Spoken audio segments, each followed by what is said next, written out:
പഞ്ചാരക്കൊല്ലിയിൽ, അതായത് വയനാട്ടിൽ ആളുകളെ പേടിപ്പിച്ചുകൊണ്ടിരിക്കുന്ന ആ കടുവയെ ചത്ത നിലയിൽ കണ്ടെത്തി എന്ന വിവരങ്ങളാണ്, സൂചനകളാണ് ഇപ്പോൾ പുറത്തു വരുന്നത്. നമുക്കത് കൺഫേം ചെയ്യേണ്ടതുണ്ട്.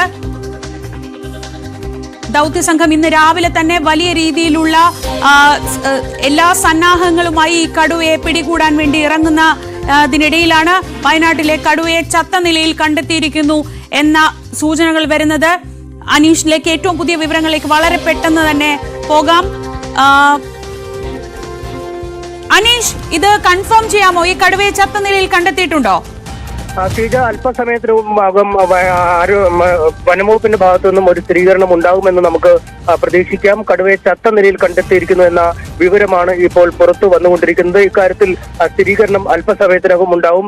ഏത് വിധേനയാണ് ഇത് ചത്തത്, എങ്ങനെയാണ് ട്രാപ്പിൽ കുടുങ്ങുകയാണോ അതോ വെടിയേറ്റതാണോ അല്ലെങ്കിൽ മറ്റെന്തെങ്കിലും കാര്യങ്ങൾ സംഭവിച്ചതാണോ എന്നീ കാര്യങ്ങളിലൊക്കെ ഒരു വ്യക്തത കൈവരും. 2 ഇടങ്ങളിലായാണ് നമ്മൾ തമ്പടിച്ചത്. ഒന്ന് ഈ ദൗത്യം നടക്കുന്ന ഇടത്തും മറ്റൊന്ന് ബേസ് ക്യാമ്പിലുമാണ്. ഒരുപക്ഷെ ബേസ് ക്യാമ്പിലേക്ക് അല്പസമയത്തിനകം ഉദ്യോഗസ്ഥർ എത്തുകയും വിശദീകരിക്കുകയും ചെയ്യുമെന്നാണ് അറിയിച്ചിരിക്കുന്നത്. എന്തായാലും വളരെ നിർണായകമായ വിവരങ്ങൾ തന്നെ പുറത്തു വരുന്നു.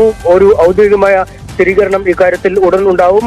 ആളെ കൊല്ലി നരഭോജിയായ കടുവ ചത്ത നിലയിൽ എന്ന വിവരമാണ് രാവിലെ പുറത്തേക്ക് നൽകാനുള്ളത്. കേരളം കാത്തിരുന്ന ഒരു വിവരം, ജനങ്ങൾ ഏറെ ആകാംക്ഷയോടെ കാത്തിരുന്ന ഒരു വിവരം തന്നെ. കൂടുതൽ വിശദാംശങ്ങൾ നമുക്ക് അല്പസമയത്തിനകം ലഭ്യമാക്കാൻ കഴിയും. എന്തായാലും കടുവ ചത്തിരിക്കുന്നു എന്ന വിവരങ്ങൾ തന്നെയാണ് നമുക്ക് നൽകാൻ കഴിയുന്നത്.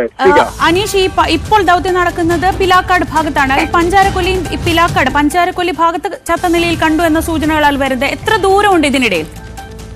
ഇതേതാണ്ട് ഒരു 3-4 കിലോമീറ്റർ ദൂരം വരുന്നു. കാരണം രാവിലെ തന്നെ ദൗത്യസംഘങ്ങൾ പൂർണ്ണമായി ഈ പിലാക്കാട് ഭാഗത്തേക്ക് നീങ്ങുകയും അവിടെ ദൗത്യസംഘങ്ങൾ കാട്ടിലേക്ക് പുറപ്പെടുകയുമാണ് ചെയ്തത്. ഇതിനുശേഷം മാധ്യമങ്ങളെ അടക്കം ആ സ്ഥലത്ത് നിന്നും പുറത്തേക്ക് മറ്റൊരിടത്തേക്ക് പിലാക്കാടിന് ഇപ്പുറത്തേക്ക് മാറ്റുകയായിരുന്നു. എന്നാൽ പഞ്ചാരക്കൊല്ലി ഭാഗത്താണ് ഈ ചത്ത നിലയിൽ കണ്ടെത്തിയെന്ന വിവരങ്ങൾ പുറത്ത് വന്നുകൊണ്ടിരിക്കുന്നത്. അതുകൊണ്ട് ഇന്നലെയൊക്കെ ദൗത്യം നടന്ന ഇടങ്ങളാണ് പഞ്ചാരക്കൊല്ലിയും ഇന്നലെ ഈ ആറാട്ടി അംഗത്തിന് പരിക്കേൽക്കുകയും ചെയ്ത സ്ഥലവുമൊക്കെ തമ്മിൽ ഏതാണ്ട് 2 കിലോമീറ്റർ ഒക്കെയാണ് കാട്ടുവഴിയുള്ള സ്ഥല ദൂരപരിധിയുള്ളത്. അതുകൊണ്ട് രണ്ടും രണ്ടിടത്തായി ആണ് എന്ന വിവരമാണ് ലഭിച്ചുകൊണ്ടിരിക്കുന്നത്. അല്പസമയത്തിനകം ഒരു സ്ഥിരീകരണം വനംവകുപ്പിന്റെ ഭാഗത്തു നിന്നും ഇക്കാര്യത്തിൽ ഉണ്ടാവും. എന്താണ് സംഭവിച്ചത് അല്ലെങ്കിൽ ഏത് വിധേനയാണ് കാര്യങ്ങൾ നടന്നിരിക്കുന്നത് എന്ന കാര്യത്തിലുള്ള വ്യക്തതയും വരും. ഇന്നലെ RRT സംഘാംഗങ്ങൾ ഈ കടുവയുമായി നേരിട്ട് മുഖാമുഖം കണ്ടപ്പോൾ ഒരു വെടിയുതിർത്തതായി വിവരങ്ങൾ ഉണ്ടായിരുന്നു. പക്ഷേ പുറത്തേക്കുള്ള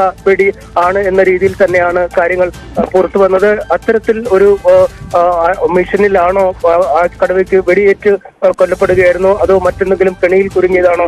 ഇത്തരം കാര്യങ്ങളെ കുറിച്ചൊക്കെയുള്ള വ്യക്തത വൈകാതെ പുറത്തു വരിക തന്നെ ചെയ്യും. എന്തായാലും 2 ഇടത്തേക്കും ഇന്ന് ദൗത്യം നടന്ന ഇടത്തു നിന്നും മാറി മറ്റൊരിടത്താണ് ഈ കാര്യം സംഭവിച്ചതെന്ന വിവരങ്ങൾ തന്നെയാണ് പുറത്തു വരുന്നത്. ഷീജ, എന്തായാലും അതിന്റെ വിവരങ്ങൾ അനീഷിന് എടുക്കേണ്ടതുണ്ട്. അനീഷ് വളരെ പെട്ടെന്ന് തന്നെ ആ വിവരങ്ങളിലേക്ക് തിരിച്ചെത്താം. അനീഷിനും ആ വിവരങ്ങൾ എടുക്കേണ്ടതുണ്ട്. മാനന്തവാടി പഞ്ചാരക്കൊല്ലിയിൽ സ്ത്രീയെ കടിച്ചുകൊടുന്ന കടുവ ആയിരിക്കണം, ആ കടുവയായിരിക്കും എന്ന് തന്നെ നമുക്ക് പ്രതീക്ഷിക്കാം. ചത്ത നിലയിൽ ഒരു കടുവയെ കണ്ടെത്തിയിട്ടുണ്ട്. അത് പക്ഷേ ഇന്ന് രാവിലെ ദൗത്യം ആരംഭിച്ചത് പിലാക്കാട് ഭാഗത്താണ്. അവിടെ പൂർണ്ണ സജ്ജരായി വനംവകുപ്പ് സംഘവും ഈ RRT സംഘവും ഒക്കെ ഇറങ്ങുന്നത് നമ്മൾ കണ്ടിരുന്നു. ദൃശ്യങ്ങളിൽ അവർ ഒരു മൂവ്മെന്റിലേക്ക് പോകുന്നതാണ് നമ്മൾ കണ്ടത്. അപ്പോൾ സ്വാഭാവികമായും പ്രതീക്ഷിച്ചത് ആ ഭാഗത്താണ് കടുവയുടെ സാന്നിധ്യമുള്ളത് എന്നാണ് പ്രതീക്ഷിച്ചത്. പക്ഷേ ഇപ്പോൾ കിട്ടുന്ന വാർത്ത പഞ്ചാരക്കൊല്ലി ഭാഗത്ത് കഴിഞ്ഞ ദിവസം രാധ എന്ന സ്ത്രീയെ കടിച്ചുകൊന്നത് പ്രിയദർശിനി എസ്റ്റേറ്റിന് സമീപമുള്ള ഈ ഭാഗത്താണ്. അവിടെയാണ് ഇപ്പോൾ ഈ കടുവയെ ചത്ത നിലയിൽ കണ്ടെത്തിയിരിക്കുന്നത്. ന്യൂസ് ഡെസ്കിൽ നിന്ന് TG സജിത്ത് കൂടി. സജിത്ത്, അനീഷിന് ഏറ്റവും പുതിയ വിവരങ്ങൾ എടുക്കേണ്ടതുണ്ട്. പക്ഷേ കഴിഞ്ഞ ദിവസങ്ങളിൽ വയനാടിനെ മാത്രമല്ല നമ്മളെ ഒന്നാകെ ആശങ്കയുടെ മുൾമുനയിൽ നിർത്തി ആ കടുവയാണ് ഇത് ചത്തതെങ്കിൽ അതൊരു സുപ്രധാനമായ ഒരു നിമിഷം തന്നെയാണ് അല്ലേ? തീർച്ചയായിട്ടും. കാരണം ഈ തെരച്ചിലിനെ സംബന്ധിച്ച് ഇന്നത്തെ ഈ ആദ്യ സംഘത്തിന്റെ തിരച്ചിൽ തന്നെയാണ് ഈ കടുവയുടെ മൃതദേഹം കണ്ടെത്തിയത്. അതിന്റെ ദൃശ്യങ്ങളടക്കം നമുക്കിപ്പോൾ പ്രേക്ഷകരിലേക്ക് എത്തിക്കാനാവും. ദൃശ്യങ്ങളടക്കം വരുന്നുണ്ട്. വനംവകുപ്പ് കടുവയുടെ അടുത്തെത്തി ചത്ത നിലയിൽ കടുവയെ കണ്ടെത്തിയ കാര്യത്തിൽ സ്ഥിരീകരണം തന്നെ ഉണ്ടായിട്ടുണ്ട്. എന്തായാലും ഇക്കാര്യത്തിൽ ഇത്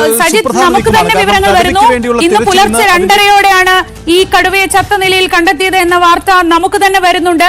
അപ്പോൾ ഏതാണ്ട് ഇത് സ്ഥിരീകരിക്കാം കാര്യം അതുകൊണ്ട് തന്നെ ഇക്കാര്യത്തിൽ എന്താണ് സംഭവിച്ചത്, ഇന്നലെ ഈ കടുവയുമായുള്ള ഒരു ഏറ്റുമുട്ടൽ, അതായത് കടുവയെ തെരഞ്ഞു പോയ സംഘത്തിന് നേരെ തിരിച്ചാക്രമണം ഉണ്ടാകുന്ന സാഹചര്യം പോലും ഉണ്ടായി. അപ്പോൾ ഇന്നലെ എന്താണ് സംഭവിച്ചത് എന്ന കാര്യത്തിൽ വനംവകുപ്പ് തന്നെ ഒരു വിശദീകരണം നൽകേണ്ടി വരും. ഒരുപക്ഷെ ഇന്നലെ വെടി ഉതിർത്തിരിക്കാം. അത് അതിൻ്റെ ഭാഗമായിട്ടാണോ അതേറ്റാണോ കടുവ ചത്തത് എന്ന കാര്യത്തിൽ കൂടി സ്ഥിരീകരണം വരേണ്ടതുണ്ട്. ഇന്നത്തെ സാഹചര്യം വയനാട്ടിലെ പ്രത്യേകതയാണ്. കാരണം നിരോധനാജ്ഞ പ്രഖ്യാപിച്ചുകൊണ്ട് ആളുകൾക്ക് പുറത്തിറങ്ങുന്നതിന് വലിയ നിയന്ത്രണം ഏർപ്പെടുത്തിക്കൊണ്ട് മുന്നോട്ട് പോവുകയാണ്. അതിനിടയിലാണ് ഈ കടുവയെ ചത്ത നിലയിൽ കണ്ടെത്തിയിരിക്കുന്നത്. നരഭോജി കടുവ തന്നെയാണോ ചത്തത് എന്ന കാര്യത്തിൽ സ്ഥിരീകരണം ഒന്നുകൂടി വരേണ്ടതുണ്ട്. കാരണം അത് വനംവകുപ്പാണ് നൽകേണ്ടത്. ഈ പുൽപ്പള്ളി മേഖലയിൽ, പ്രത്യേകിച്ച് വയനാടിൻ്റെ പല ഭാഗങ്ങളിലായി കടുവകളെ കണ്ടെത്തി എന്ന നാട്ടുകാർ നിരന്തരമായ പരാതികൾ ഉയർത്തുന്നുണ്ട്.